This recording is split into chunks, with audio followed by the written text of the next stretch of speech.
అగెనిస్ట్గా ఓటేశాం. ఎవరు? భారత్. భారత్. ఆహా. తర్వాత పాకిస్తాన్ రిజల్యూషన్ అజర్బైజాన్ ఫేవర్లో తీసుకొచ్చేది. అవును, అవును.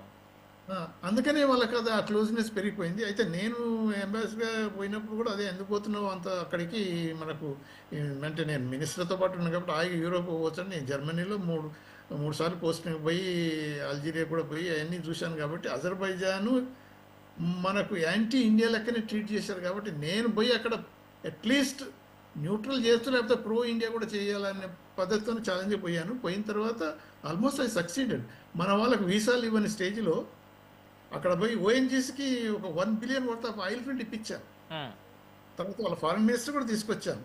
మనం మీటింగ్స్ కూడా అంటే జాయింట్ కమిషన్ మీటింగ్స్ పెట్టించాం. అవన్నీ నడుస్తున్నాయి, నార్మలైజ్ చేసాం కొంతవరకు. కానీ అంటే మనం అప్పుడు ఏదైతే యాంటీ యూఎన్లో వాళ్ళకు యాంటీగా ఓటేసాం దాని నుంచి వాళ్ళు పాకిస్తాన్కు క్లోజ్ అయ్యి పాకిస్తాన్ రిజల్యూషన్ తీసుకొచ్చి పాస్ చేయించింది కాబట్టి వాళ్ళు క్లోజ్ అయిపోయింది. బట్ ఏదైనా కానీ అది ఒక టూరిస్ట్ ప్లేస్గా అట్రాక్టివ్ అయిపోయింది. ఇప్పుడు అజర్బైజాను ఉన్నా కానీ పాకిస్తాన్కి ఏమి హెల్ప్ చేయట్లేదు ఇప్పుడు మిలిటరీ వైజ్.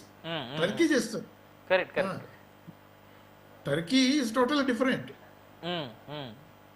ఇప్పుడు టర్కీ ఏంటి అంటే ఇక అది ఖలీఫేటు, అది ఇస్లాం దానికి వాళ్ళే ఏదో అన్నట్టు, లేకపోతే ఈ పాకిస్తాను అంటే టర్కీకి సపోర్ట్ చేసుకోవటం అనేది, టర్కీ పాకిస్తాన్ సపోర్ట్ కానీ తర్వాత ఓఐసీ కూడా అయ్యి అటువంటి ఏంటంటే రిలీజియస్ పాయింట్ ఆఫ్ వ్యూలో పోవటం తప్ప మిగతా ఈ రెండింటి కాంబినేషన్ వల్ల ఇంటర్నేషనల్గా కోర్స్ ఇప్పుడు మన టర్కీ ఏంటంటే నాటోలో ఉన్నది, ఇప్పుడు నాటోనే తీసేద్దాం అంటుండే కాబట్టి ట్రంప్ పెద్ద దానికి పెద్ద ఏం లేదు. బట్ మనం టర్కీ తోటి చాలా మంచి సంబంధాలు పెట్టుకొని మంచి చలకలం ఉన్నాం. మొన్న ఎర్త్క్వేక్ వచ్చి డివాస్టేషన్ అయినప్పుడు మనం ఎంతో రిలీఫ్ మెటీరియల్ బోర్డు అంతా పంపించాం. అవును, అవును. అయినప్పటికీ కూడా ఈరోజు టర్కీ పాకిస్తాన్కి సపోర్ట్ చేస్తుందంటే వాళ్ళ దిగజారుడుతనం చూపిస్తుందని అనుకోవచ్చు.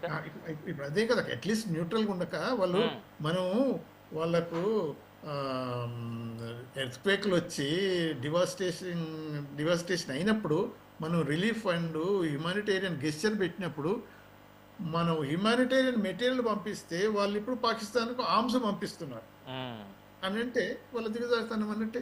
సరే, ఎనీవే ఇప్పుడు పాకిస్తాన్ చేసేది ఏదైతే ఉన్నదో, ఇప్పుడు ఫ్రస్ట్రేషన్లో ఉన్న పాకిస్తాన్ పర్టికులర్గా ముల్లా మునీరు ఏదైతే ఉన్నాడో ఆర్మీ చీఫ్, సో వాళ్ళ ఎగ్జిస్టెన్స్కే థ్రెట్ ఉన్నదని ఎప్పుడైతే అనిపిస్తుందో మళ్ళా ఒకసారి వాళ్ళకి మిలిటరీ రూల్ మామూలే కదా, అంటే రిపీటెడ్గా అంటున్నాం కదా, ప్రతి కంట్రీకి ప్రొటెక్ట్ చేయడానికి ఆర్మీ ఉంటుంది నేషన్. బట్ పాకిస్తాన్ ఆర్మీకి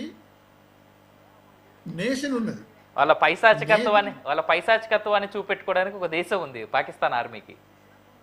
ఎగ్జాక్ట్లీ. ఇప్పుడు కంట్రీని ప్రొటెక్ట్ చేయడానికి ఆర్మీ ఉంటుంది కానీ ఆర్మీని ఫీడ్ చేయడానికి నేషన్ తీసుకుంటున్నారు వాళ్ళు. అంటే ఆ స్థితిలో ఉన్నది కాబట్టి మళ్ళీ ఇటువంటి పరిస్థితులు వచ్చినప్పుడు ఏమవుతుంది, మిగతా చాలా మంది అఫ్ కోర్స్ జనరల్స్ కూడా వ్యతిరేకంగా ఉన్నారు, మిగతా ప్రజలు కూడా వ్యతిరేకంగానే ఉన్నారు. బట్ ఎనీవే ఇప్పుడు వాళ్ళ ఎగ్జిస్టెన్స్ను కంటిన్యూ చేసుకోనికి, వాళ్ళ గ్రిప్ను ఇంకా బలవంతం చేసుకోనికి ఈ వార్ లైక్ సిచ్యువేషన్ తీసుకొచ్చి మళ్ళీ మిలిటరీ రూల్గా చేయొచ్చు. అందుకనే వాళ్ళు అలా పోతున్నారు. కానీ మనకు ఇప్పుడు ఒకటి, వీటన్నిటికంటే మనం ఇండియా ఇప్పటిదాకా కేర్ఫుల్గానే మనం ఉన్నాం. ఎస్కలేట్ చేసే ప్రయత్నాలు కూడా చేయలేదు. కానీ సివిలియన్స్ను, టూరిస్టులను అటాక్ చేయటం వల్ల ఈసారి అంటే అంటే ఏమంటారు పాజిటివ్ పాయింట్ ఎలా వచ్చిందని అంటే 30 ఏళ్ళ తర్వాత కాశ్మీరీస్ అంతా రోడ్ మీదకి వచ్చేసి ర్యాలీస్ తీసుకొచ్చి యాంటీ టెర్రరిజం స్లోగన్స్ ఇచ్చి తర్వాత ఇండియా తోటి ఉండి మనం అంటే వాళ్ళకి అర్థమైంది ఏంటి, వాళ్ళ లైవ్లీవుడ్ను వీళ్ళు దెబ్బకొట్టినట్టు టెర్రరిస్టులు. వాళ్ళు ఏదో వాళ్ళ ఎగ్జిస్టెన్స్ మీరు ఇంత నార్మల్సీ అయిపోయింది, ఇంత అభివృద్ధి చెందుతుంది, కాశ్మీర్ కూడా నార్మల్ అయిపోయింది, పార్ట్ ఆఫ్ ఇండియాగా డెవలప్ అవుతుందని మీరు అనుకోవటం కాదు. మేము ఉన్నాం, ఇంకా మా ఎగ్జిస్టెన్స్ ఉన్నది, ఇంకా ఇక్కడ అశాంతి ఉన్నదని ఇంటర్నేషనల్ కమ్యూనిటీకి తెలియజేయడానికి వాళ్ళు ప్రయత్నం చేసిండ్రు. అందువల్ల పర్టికులర్గా మన ఇది American vice president official tour అయిపోయి మళ్ళీ టూరిస్ట్ టూర్లో ఉన్నప్పుడు, తర్వాత మన ప్రైమ్ మినిస్టర్ సౌదీకి పోయి బయలేటర్లు విజిట్ చేస్తున్నప్పుడు ఏదైతే టైమింగ్ వాళ్ళు సెలెక్ట్ చేసుకున్నారో మ్యాక్సిమం ఇంటర్నేషనల్ పబ్లిసిటీ రావాలనే పద్ధతిలో పోయినారు. కానీ ఇప్పుడు సరే